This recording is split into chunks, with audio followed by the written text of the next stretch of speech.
வணக்கம் நண்பர்களே, இன்னைக்கு நம்ம என்ன பார்க்க போறோம்னு பார்த்தீங்கன்னா, வெஜிடபிள்ஸ்லாம் சேர்த்து ஒரு ஹெல்தியான பிரேக்ஃபாஸ்ட் ரெசிபி தான் பார்க்க போறோம்.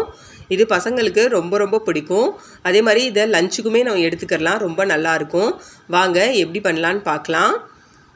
ஃபஸ்ட்டு நான் 2 கப்பு கோதுமை மாவு எடுத்திருக்கேன். அதில் கொஞ்சமாக பீட்ரூட்டு, கொஞ்சமாக கேரட்டு, அப்புறம் கொத்தமல்லி தழை, பச்சை மிளகா சின்னதாக வெட்டினது, வெங்காயம், பன்னீர் கொஞ்சம் சேர்த்துருக்கேன். அதுக்கப்புறம் ஓமம் இருக்கும் இல்லையா, அது கொஞ்சமாக கரம் மசாலா, அதுக்கடுத்து கொஞ்சமாக மஞ்சள் தூள், அப்புறம் கொஞ்சமாக மிளகாய் தூள், கொஞ்சம் புளிப்பாக இருக்கட்டும் அப்படிங்கிறதுக்காக மாங்காய் தூள் சேர்த்துருக்கேன். நீங்கள் ஸ்கிப் பண்ணுறதுனா கூட பண்ணிக்கலாம். அதுக்கடுத்து இதுக்கு தேவையான அளவுக்கு உப்பு சேர்த்துருக்கேன்.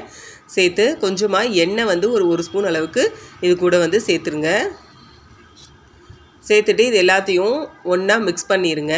ஃபஸ்ட்டு நல்லா எல்லாம் அந்த மசாலா, பன்னீர், கேரட்டு, பீட்ரூட், மாவு எல்லாமே நல்லா மிக்ஸ் ஆகணும். அது மாதிரி நல்லா ரஃப்பாக ஃபஸ்ட்டு எல்லாத்தையும் கலந்துருங்க. இது டிஃபன் பாக்ஸ் லஞ்சுக்கு கூட ரொம்ப நல்லாயிருக்கும், சாஃப்டாகவே இருக்கும். இது தொட்டுக்கிறதுக்கு ஒன்றும் தேவைப்படாது, தயிர் இருந்தாலே போதும், இல்லை ஊறுகாய் இது மாதிரி கூட வச்சு சாப்பிட்டுக்கலாம், ரொம்ப நல்லாயிருக்கும். இப்போ கொஞ்சமாக தண்ணி தெளித்து நல்லா சப்பாத்தி மாவு மாதிரி நம்ம பிசைஞ்சிடலாம். பாருங்கள், இந்த மாதிரி நல்லா பிசைஞ்சு எடுத்துக்கோங்க. இதில் நீங்கள் குடமிளகா, அப்புறம் வேறு எந்த உங்களுக்கு ஏதாவது வெஜிடபிள், கார்ன் கூட சேர்த்துக்கலாம், பச்சை பட்டாணி இருக்கு இல்லையா, அது சேர்த்துக்கலாம். உருளைக்கிழங்கு நல்லா துருவிட்டு அதை கூட நீங்கள் இது கூட சேர்த்துக்கலாம். இல்லை அந்த பாலக்கீரை இருக்கும் இல்லையா, அது கூட கொஞ்சமாக இது கூட சேர்த்துக்கலாம். இல்லை வெந்தயக்கீரை, இது மாதிரி எது வேணாலும் நீங்கள் இது கூட சேர்த்துக்கலாம். இப்போது நம்ம எப்படி சப்பாத்தி தேய்ப்போம் இல்லையா, அதே மாதிரி இந்த சப்பாத்தி தேய்ச்சிக்கலாம்.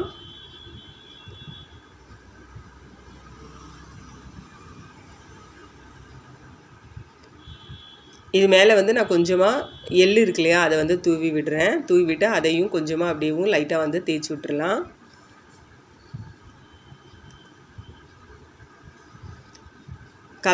தவா நல்லா காஞ்சிருச்சு. அதில் சப்பாத்தி எப்படி நம்ம சப்பாத்தி போட்டு எடுப்போமோ அதே மாதிரி போட்டு எடுத்துக்கலாம். உங்கள் விருப்பம்தான்.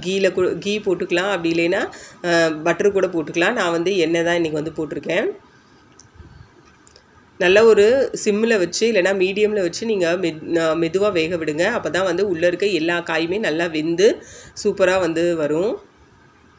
பாருங்க, கலர் கூட எவ்வளோ நல்லா இருக்குன்னு. பீட்ரூட் போட்டிருக்கனால இந்த மாதிரி கலர் வந்திருக்கு. ரொம்ப ஹெல்தியான சூப்பரான ஒரு பிரேக்ஃபாஸ்ட் ரெடி ஆயிடுச்சு. நீங்களும் செஞ்சு பாருங்கள். செஞ்சு பார்த்துட்டு எப்படி இருக்குன்னு கமெண்ட் பண்ணுங்கள், ஷேர் பண்ணுங்கள், சேனலை சப்ஸ்கிரைப் பண்ணுங்கள்.